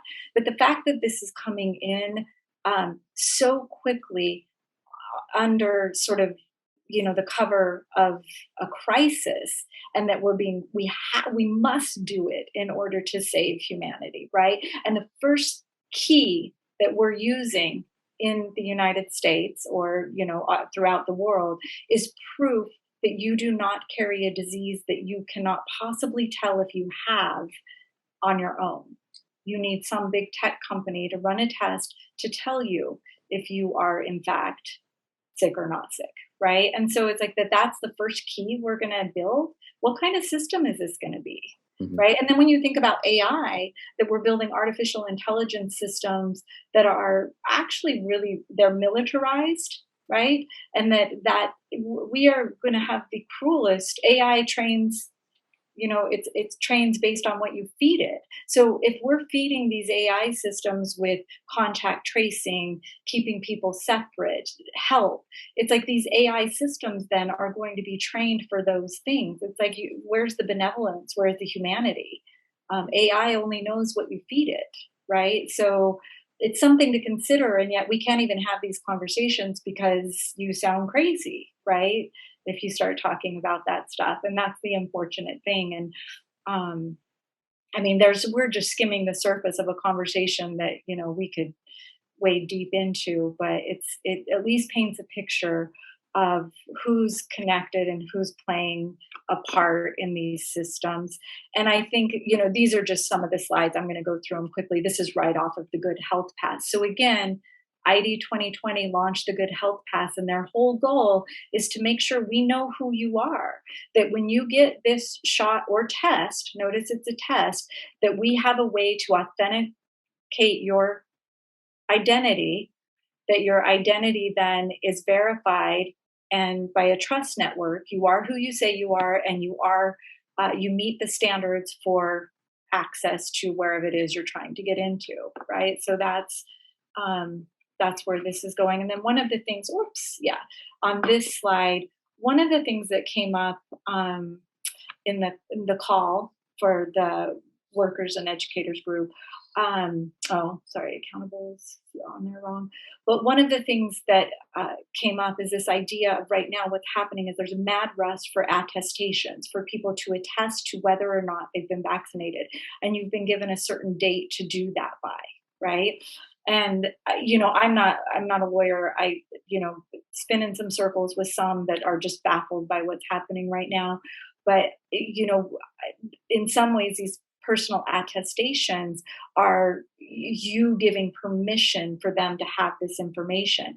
And if you give it at the level of sort of a personal attestation where you take my word for it, that's quickly acclimating us to the need for a credentialed attestation, which eventually leads into a pass, right? And that's where all of this is headed, right? And there is no mistake that when Disney first opened, I don't know if you guys you're Northern California, but when they first opened, one of the big things was everybody was so excited because they were going to let you self-attest to whether or not you were vaccinated. And if you self-attested that you were, you didn't have to wear the mask, right? And everybody's like, oh, that's so cool. If they're just letting us say, then who cares, right? We'll say whatever we want. So that, that quickly got replaced by a narrative of, we need more trust because now we have variants, right? And so we have to now have a way to ensure that your vaccination status is as you claim. So anyways, those are the major consortiums playing a part in California. And this right here is the testing, because this comes up a lot, right? Because what are our alternatives as teachers right now? Is that you either vaccinate or you test. So I threw this slide in because I thought you guys might be interested to see it. This is a link to Radix and Radix digital health platforms. And Radix is essentially, I'm going to pull this up real quick. Radix is essentially the National Institute of Health. And at the beginning of the lockdowns, they were given, what was it, $787 billion. No, sorry, that's wrong. Is that right? I don't have the funds written down, but it was bordering billions, right, of money that came from the CARES Act and went to testing. And so I'll just take you to a couple of slides. Let me see, there was a few. This is 134 pages long. But essentially is what it is. It's Radix is a rapid accelerator of research and development. And so what are they accelerating? They're accelerating their ability to test us for coronavirus and other potentially lethal viruses that may hit humanity at any given point in time that we need to watch out for. And again, these are our most prestigious institutions, educational institutions, government, and philanthropies coming together for this. This is the first slide. So throughout the country, they built 3 Radix coordination centers. These are consortiums where all the data is gathered and they keep track of all of the research going on for testing. There's one in California, San Diego, you have Duke, and then you have Boston. So those are the big consortiums where they're storing all of this testing data and they're keeping track of all of the research and development that's happening around the country. So that's an important one. Also, you guys are aware that we built in California our own testing facility in Valencia in Los Angeles. Newsom spent, I think it was like a $1.4 billion contract that he entered into with PerkinElmer to, test. He wanted to test 100,000 people a day by early 2021, and that is still up and running. And when Newsom cut the ribbon on that grand opening, he said, the reason we spent, it was $200 million that he spent for this 46,000 square foot testing facility. And when that happened, he said, the reason we're spending this money, while this virus may go away, communicable diseases are part of the new normal. They're not going away. So he's going to have to keep his eye out on us. So anyway, so I'll just show you really quickly. Honestly, what you're doing in itself, I think, is like kind of limiting to be able to access this information. We live supposedly in an open society, right? Like that shares information, and a lot of these orgs do give you the information, but it's just so much to take in. It is so much, right? And it's like, and who wants to do this, right? Who's going to pay attention to this? But that's the problem, right? It's like neurotic, weird people that sit up late on their phones are going to do this, right? Yes, like my husband comes in the house and I'll be like, "Oh God, I can feel your energy before I even get in the door. You're busy, right? You're going. I don't like it." But these are, here's data elements of what they're collecting as they collect testing. So these are just some of the data elements that are going in: age, sex, education, right? Disability status, medical history. This is tier 1 minimum for all of these testing requirements. Your symptoms, your health status. And it just goes on. Like people can go to this and look. Nicotine use, alcohol use, right? It's like, and then we get like some really personal data is getting collected on us, it gets a little crazy. These are the awards, 49 awards, and they go from everything from like saliva-based testing to waste testing. We have a waste facility where they test our toilet waste, right? Our sewage for coronavirus, pool testing, scent, rapid smell tests. Like there's all sorts of tests that have awards that have been given for different types of testing. And this is all for coronavirus, COVID-19. They have expanded into other areas of testing. You can kind of see where things are awarded, and it's definitely on both coasts where we're most heavily winning awards for these types of testing. But here's the types of testing wastewater, biosensor detection, novel biosensing, multimodal surveillance. I mean, you name it, it's happening, and it's happening without our consent, without our input, without any of our, Prevail Kids is an interesting one that is all. I'm just, one that's confusing me is I don't really understand the scent one. Like, who's doing the smelling? Because with coronavirus, remember, a lot of it is you lose your sense of taste. Oh, so there is a lot of research and development going on behind that, because it's neurological. I think is what they're doing is they're attempting to map like the brain is like, and understand that better, because whenever those come into play, unless you're just heavily congested, right? Yeah. But there's something neurological going on. I see. Okay. I think that's where that comes in. And if you click, it's interesting. I'm not going to do this now, but if you look at the awards page and you look up these companies that are winning, it's mind blowing what can be done with technology.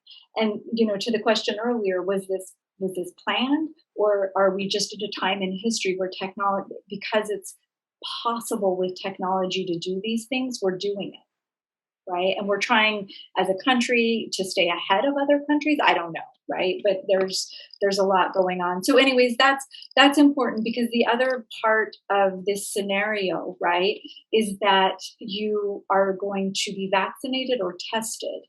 And I'm understanding what's being built is so that it's going to be used indefinitely.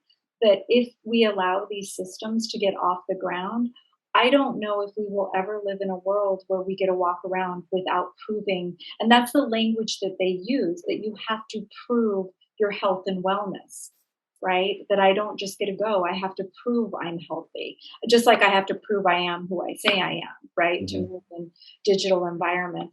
And so in terms of all of this, like, I think you have all of this health stuff, right? And Alison McDowell, in some of her blog posts, it's like I've noticed there's a little bit, like, she gets a little bit frustrated, because she's like, if you're just paying attention to the health side of this, you're missing the bigger picture. And I don't claim to really understand entirely the bigger picture, but I think is where it's going is all of that data collection, right? And that data is very lucrative. It's going to be bundled and monetized, and that we are the new product in the 21st century, our bodies, right? That's what they're mining next. So this real quick, this is the Broad Institute in partnership with the African Center of Excellence for Genomics and Infectious Disease. They came together at the beginning of the pandemic and accelerated a program that they already had going. And the program was to build Sentinel, which is an early detection system for viral outbreaks. So their whole goal is to preempt the next pandemic before it happens. Logically, the only way to do that is to create a surveillance system that tracks humans on an ongoing basis, right? So that's sort of that. So no, I was just going to say, in terms of where all of this then is going is toward like we were saying, like data mining. So back to Orange County, right? When Orange County brought in Othina, one of the ways it was impact, right? And my guess is that the contract with Othina comes into Orange County and they say, we can guarantee you 85% vaccination rate by this day, or 70%, or that is the impact we're talking about. And so it's a private-public partnership where the government has partnered with a corporation to get the people to do one thing or another, right? And at the outcome, Othina is going to benefit because the county healthcare agency will pay them a nominal, award, but they'll have access to all of this data. And I think that's where they're getting paid, is with all of the health data. So in Orange County, we have brought in the Social Progress Index, which is out of the United Nations. It's another Rockefeller-funded index that measures people's experience in society based on sort of psychological standing rather than GDP. Like your health as a community is not dependent on whether or not you produce a lot, you're financially, like you're successful in terms of product, but that you feel that you are free, that you have justice, that you have, right? So it's a way to create equity in terms of social emotional well-being. And so the index is going to track, we're starting with our Latino community, which of course, right, it's like we're going to, and they weren't asked, nobody in the community was asked, nobody knows about it. We're translating this into Spanish too, to get it out and to like let people know that this, like, push back, right? Say no, don't let them have your data. That's where all this is going essentially, right? And we're creating these social impact bonds and pathways to success. And that, and this is the work of, for anybody that's listening that wants to wrap their head around this, Julianne Romanello and Allison McDowell, you can find them both online. Wrench in the Gears for Allison McDowell and Hearts Over Hexagons for Julianne Romanello. But they pretty much write exclusively about these things. And but it's what I just explained, where you have a corporation partners with the county government, and they make a deal to get the people to do A, B, or C by a certain date to these standards, and your autonomy as an individual is greatly reduced. So, and you essentially, we will lose whether or not these investors hit their targets, and or whether they don't. Like in both ends, we're going to feel the pressure of that event. Like it's not going to be related to like, oh, do we need this for a better life? It's going to be related to like stock ledgers and going up or going down, and whether or not the stock goes up or down, we're going to experience the pressure from these from that push, which is running society. It's a profit system. Right. So. Yeah. No, and I did. We went. Our group went, and we were speaking, trying to speak to more people in the Latino community, Hispanic community, and get word out and just say, hey, the county is really after you guys right now, and they're after you in a big way, and your services and are going to be attached to certain technologies, and like you want to resist this as much as you can. And one of the people was saying that, what's crazy is that you can drive through my city, my town, and you can know just with your own eyes that there's inequity and there's a disproportionate amount of sort of wealth flowing through this area. You don't need a whole data system to tell you that. Right? You can look in the eyes of a child and know if they're okay. But this idea that somehow data is the magic key that's going to unlock our well-being, it's like that's the narrative we need to get ahead of. Data can never tell us more than looking somebody in the eye.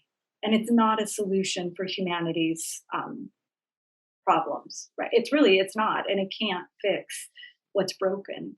Yeah. And unfortunately, it's going to be a form of government that is insane, and I used to always think, I'll say this, and this might be a dumb thing to say, but what the heck? I used to always think of this idea of like one world government and all that conspiracy and ridiculousness, right? I'm like, I'm staying away from all of that.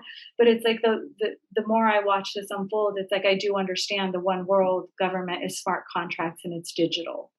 Right? And that everything is going to be accessed through these digital spaces. And so if we don't have the right keys to access what we need, we're going to be in a lot of trouble. The question I was going to actually ask is about China.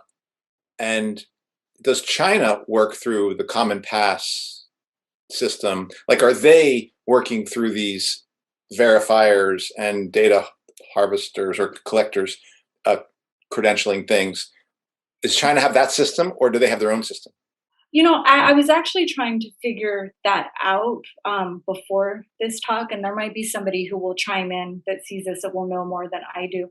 But from what I gather, it is a very similar system. I'm not sure what standards are being built to. I do have somewhere in my crazy files that when I was going through the Good Health Pass, I found an open file Google Doc, and it showed how countries were fulfilling the global standards for vaccine verification systems, and China was listed on there. So I don't remember off the top of my head exactly what they're doing, but there are global specifications, right? China's not using SMART. That's an Right. American entity.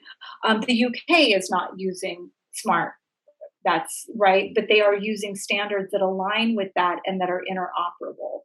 And then in terms of social credit scoring system, that's essentially is what's happening over in China, is that they do have a social credit scoring system. You're given a number, and that number goes down based on behavior, right? And so I imagine not being vaccinated knocks you down, right, if that's the requirement. And so you can imagine here in the States, if we are enacting an initial key that is very similar to a social credit scoring system, you can imagine a slippery slope and maybe a very short slope into such a system. Yeah. And the reason I say this, and this is like, most of the people who I have been, who have helped me understand this moment in terms of data and surveillance and the states and the state in terms of what's happening, most of those folks would probably say that China and the US are ultimately working together to create this whole global system. Mm-hmm. That is not how I see it. Okay, I'll be honest. I actually think they are competing. And that question is important for me because I expect that their systems are similar, but I'm actually expecting that there's a global competition between two systems for who has access to whose data, both within their own country and globally. And this is how I understand the competition over vaccination, like how Russia pushing its vaccine, China pushing its vaccine. All of this is about who gets who on a vaccine, to get to on a passport, to get into an ID system, which means you have access to their data. It also means you have access to their labor. It's like they become part of your labor force globally, as opposed to the US's labor force. So if they are really working if those systems really were like, if there wasn't a wall between them, that would suggest that there is this global thing. But I'm believing that there's going to be a wall between those systems, even as they're similar systems, because I don't think China is looking to share data with the United States. Yeah, I mean, and that is the big question, right? And and one of the ways I understand it, which I don't know that it's accurate, but that there's China, there's the United States, and then there's the people running the show, and that the people running the show can shift allegiances at any given time, right? So it does seem that there is like a Pacific Rim economy is where we're headed, and that's been since we digitized education, right? Mm-hmm. There is a big shift to push the economy to like the Pacific Rim, and that country, Singapore, China, Asian countries, they were going to be sort of the new sort of epicenters of movement for commerce, for the economy. So if it's just a matter of allegiances are shifting and the US is kind of lowering in its ranks in power, that could be happening, right? Mm-hmm. But one thing that's inevitable is once you create, so remember at the heart of this was the W3C, which is the World Wide Web, right? And that they are interested in creating, well, they've been creating a semantic web since 2006, but they're also, moving, and if people that are technically savvy are listening to this, just please, I understand I'm limited in my knowledge, but that if they're creating, this one web, this one giant system that is capable of managing the globe, all biological life, right, and all production as well, that if that is possible and they can get this interoperable system going, that there is going to be no way to prevent people from knowing everything. And that is, I think, the fear, right? Is once the only way to get to singularity or to get to really advanced artificial intelligence is to have open data. So I think there's a lot of competing interests, right? I think you have the people that are interested in the markets. They're interested in the data to bundle and monetize and keep gambling and playing the game. There are people at the very top who are quite creepy futurists that are interested in living forever by uploading their consciousness, right? I mean, those people exist. I don't know why you would. I mean, could God get me out of here sooner rather than later, as far as I'm concerned at this point? But you have that. And then, you have all the levels of that. But the one thing I always go back to in terms of hope is that these guys, these people's aspirations, like all these corporations and all of these consortiums, their aspirations far exceed their capabilities always. And so I think that's where we have some hope. This is going to be really, really messy. And especially what you were saying, Eduardo, when there's a large portion of the population, the Blacks, Hispanics that are unvaccinated. And when New Yorkers and San Franciscans and people in Los Angeles start seeing that, oh, we have a line of people outside that we're not going to let into a restaurant of color, right? Black and brown, what?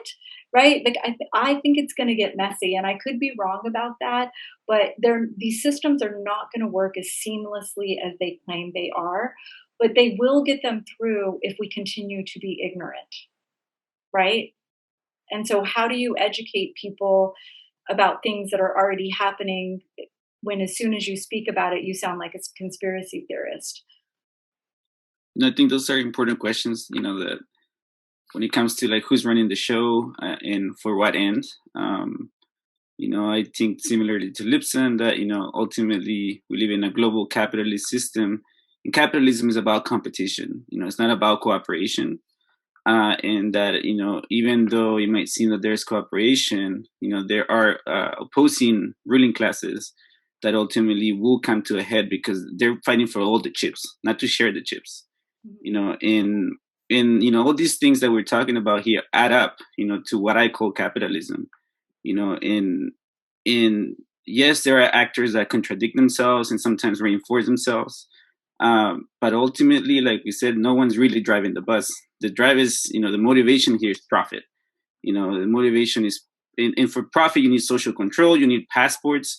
That's what I think, that in order to understand what's happening globally, not just here locally, you have to understand how capitalism functions, what the role of borders are, what the role of passports are, what the role of education in capitalism is, and also how propaganda is employed to create consensus in a society.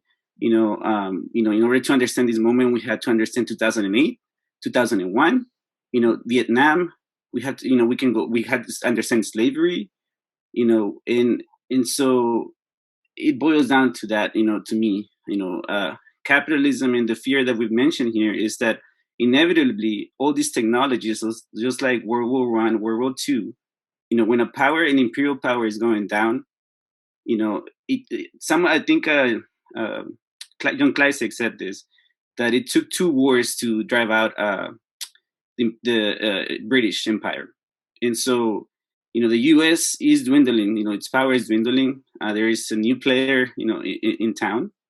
And the fear here, in those world wars exhibited the highest degrees of viciousness of the time. The technological advancements were in display and fuel fury at the time. And so all these technologies, we're talking about the technology that DARPA, right, bringing back to that is developing, in order to, to synthesize with the state. We've talked about how in, gearing up to war, corporations in the state, synthesize. And that is what's happening in a way, I think. And so the biggest fear, yes, of course, losing our sense of self, losing, this corporation telling us who we are, telling us about our health, losing our agency. But ultimately, there is no way to hide from this for me. It ultimately I think it will devolve into a massive conflict, that will be similar to the Terminator type of thing. Right. Look at sci-fi. You like sci-fi? I was watching The Minority Report pre-crime. Yeah. I was watching The Matrix, right? Connected to a system, that constructs a reality. Yeah. And so, in that way is what I can talk about this. And again, I have the frame of analysis of Marxism, to kind of understand how these players, because those dynamics haven't changed. There are still competing interests. And the level of violence is ultimately, burdened by the people at the bottom that have to go fight those wars. We're caught in between those 2 powers, or those multiple powers, vying for the most common or valuable resource And in this case, it's data. That's where and so that's well, what what's interesting too, just as a reminder that the Vaccine Credential Initiative, one of the organizations that sort of spearheading that is MITRE, right? And MITRE came about during World War II, right? And it is a partnership with DARPA, right? That this is a militarized system that we are building. And make no mistake, there's no way you could have something that is going to create an identity of, for each individual on the planet that's interoperable, that is not connected to security issues of, related to DARPA and Homeland Security. And right, we are in the thick of a war, so to speak. It's just one we could never have imagined. I don't have much to add, but I am interested more in following up with trying to figure something out of your presentation, like what I can do, or someone can take up to make a slide presentation as well for what's happening here in San Francisco, because I think a lot of friends here are very doubtful.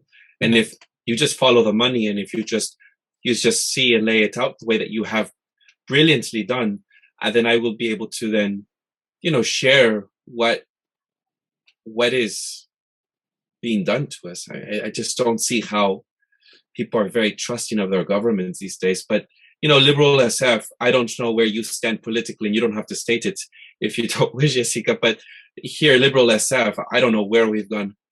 And my team on the left is just, we went from the 60s to resisting the man to suddenly becoming co-conspirators or complicit. This is just disheartening for me. So, well, and the only thing I joke, and I call myself a Smalley anarchist, right? It's like that, and I sort of joke because of course everybody's political to a certain extent, and it's like I get political when my kids are involved. Like that's where I'm willing to go out on a limb and to rubber meets the road, so to speak. Lots of strange mixed metaphors here, but I think the one thing that I see that is the most problematic, because I live in a conservative community, and I'll be the first to say in these groups, like, it's like, what America are you fighting for? Because it's so violent and it's so harsh, right? And it's like once you're kind of outside of a political left-right paradigm, you can see a little bit more clearly. And I don't claim to see 100% accurately, but the biggest problem we have now as people, and people who hopefully want to stay free, and our kids and our families and loved ones to stay free, is that we have to quit this two-party tyranny, because that's what we have. We are living in a two-party tyranny, and we quit paying attention, and we go to sleep as soon as the person who makes us more comfortable is in power. And it's the same. It's essentially, we've had the same administration for, I don't know, the last 20 years. It's like you look, and if you look at the legislation that gets passed and what gets continued, it's one government, and they divide us in order to get this stuff through. That's what I see anyways. And so the biggest thing I think we can do is refuse to talk left, right, and just talk about facts, right? We have to bring it back to the facts, and the facts are heady and they're uncomfortable. But if we're not going to smart up as people, then we're going to be forced to be dumbed down and controlled by tech, like in ways we probably can't even imagine. And just one thought. For me, also, for me, it's important to listen to the people that sound the craziest.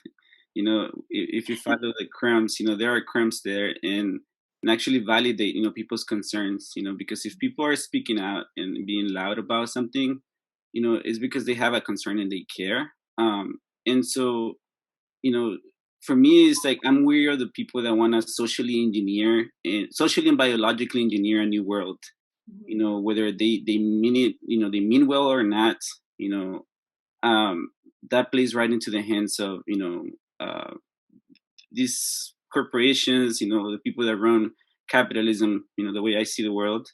And so,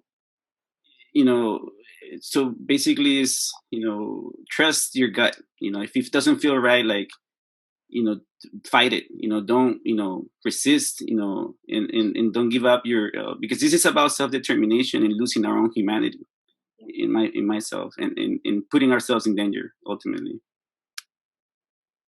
Yeah, and this has made me think about two things as you were talking, Jessica. Number one is, as important as this information is, I think about India, and I think about the resistance of the farmers in India who did not have access to this PowerPoint when they went and tore down 5G towers as part of their resistance. What they had was an innate distrust of everyone at the top. And I do agree with you on that game that it's like, I don't trust Trump. Okay, Biden's in. Okay, I trust Biden. I don't trust Biden. Okay, Trump's in. I trust him. That trust must be broken. And that is the thing that the U.S. state and the U.S. ruling class is getting over on us, is they keep finding ways of getting different sections to trust them in some way. But if you, at the end of the day, say, these people have it in for me, they have it in for my neighbor, they have it in for people across the way, they have it in for the people of Afghanistan or Yemen or even Saudi Arabia. The U.S. rulers are no friend of anybody in Saudi Arabia except the people who are ruling there. So we have to stop thinking that these people can be trusted. And anyway, we have to assume that they're lying. But one thing that's happened is listening to this presentation, and I think sometimes you also kind of were saying, Jessica, like, if there's ways that this technology could be used, I used to think like these technologies could be used to emancipate. I actually did think that was my own vision of socialism would have been part of using these technologies. I'm not saying I'm right. I'm just saying I am starting to think, as we keep coming back to DARPA, everything is just DARPA, that these technologies are technologies of extraction of us, like some version of extracting from us. And I've already come to the point of believing that tech has to be ripped out of education. I am now at this point of just thinking the whole thing's got all that infrastructure is going to have to be like copper wire taken out. And we will have to live anew in a different way with all that shit gone. Because I don't think it was made and intended to create it as a way of bringing us together. It's got DARPA too much in it, and they had something else in mind. And we'll have to create a new way of connecting. I don't necessarily believe this is going to be the way. So that's one thing I'm thinking is like it's not just the system has to be revolutionized in this political system. We're going to have to undo a lot of shit we've built. Well, and it's also too, it's like the perspective from it, right? Like it's all happened so fast in our lifetimes. And as we're, these next generations that are coming up, that it's the water they swim in. They can't see anything else but this technology. They don't know a world. And it's like, I don't know how old or young everybody is, but I grew up with a phone on the wall. Right. And you like your like extension there. I think you guys on the bottom here are too young, but your extension there, you had a long cord if you wanted privacy, right? It's like that was the deal. So that they can't imagine, right? They how fast things have changed in these iterations. But again, it's like I don't know. It's interesting, right? What we do, we create and we destroy. It seems much easier to destroy than to create. And it's like I don't know how you use these systems in a way that is free. And I think you're right that that's my inclination too. Although I don't see it. I can't picture how that happens, right? Or that it happens for everybody. But I'm with you on that one, and it scares me because it's I have kids, and it's the world they're gonna grow up in. I have a niece who, or cousin's daughter who just got her first job out of school, and she's a fashion designer, and her first job is with a company called Genies, and she's going to be designing clothes for avatars. Right? Oh my God. And it's brilliant, right? It's a brilliant company. It's seeded at 25 million. It's worth 125 million now before it's even launched. It's going to be brilliant, right? But it's like this is their world, and they don't see that these avatars are going to go into spaces for them. That this is going to be their existence, and I don't see how that happens. I don't know how we get out of it, right? Yeah. But I do like what you said about what's happening in India, right? That's powerful. And so I guess the perspective to see what's happening, like we need some distance so that we can be critical of these systems that are going up and around us. And that's what I think is missing from this conversation. We're all so afraid right now. And you're afraid if you're on the anti-vax side, and you're afraid if you're on the vax side, you're afraid if you're in the middle. You're just afraid right now because everything is so chaotic, right? So yeah, I don't know how we sort of push that fear down in order to get to a space of clarity and a place of discernment. But that's what we need right now. Some real hard critical thinking about the water we're swimming in, and it's hard. Jessica, you said that you were your niece is creating designing for avatars. Are you talking about avatars like the online sort of? So from what I understand, they launched last year, and there were a few stars who made avatars in their exact likeness, and they have, I don't know if Genie's is using this, but I know Deloitte, which is, Deloitte, the big company, HR company, but they have a informational that shows the future of fashion.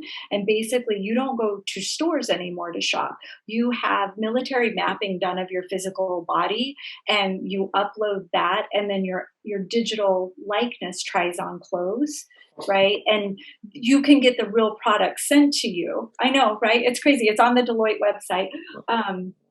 But for the avatars, there are already people who are going to meetings with their avatars, right? And they're teaching their classes, they're lecturing. So it's an avatar created in their likeness. I don't know if they're using the military mapping technology to get the exact likeness, but then she's going to be designing clothes for the avatars, and it'll be just like regular clothes in the real world. They are literally building a data market, which is what a sustainable circular economy is, where there's no waste except for the waste of powering these very expensive systems, right? Because this technology isn't happening without consequence to the environment.